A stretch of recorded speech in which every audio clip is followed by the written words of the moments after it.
front of me is REALME C71 and today I would like to show you how you can set up screen lock.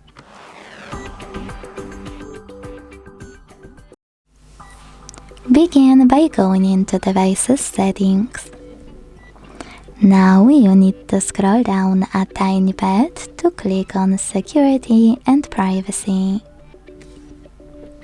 Then scroll again to click on Device Unlock and tap on Screen Lock over here. Now it's time to select one of those login methods: pattern, PIN or password. Wait 5 seconds and choose Continue in the pop-up. Now you need to create your login method. If you made a mistake, hit clear at the bottom left corner and redo it.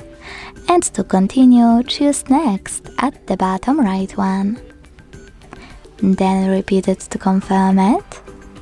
Hit OK. And answer this question by applying one of those options. What do you want your lock screen to show? Show all notification content, high sensitive content, or hide all notifications. Whatever you decided, when you finished, hit Done. So now, when I switch off my screen and turn it back on, I can see that pattern is required. Thanks so much for watching. If you enjoyed this video, don't forget to leave a like, comment and subscribe. Bye!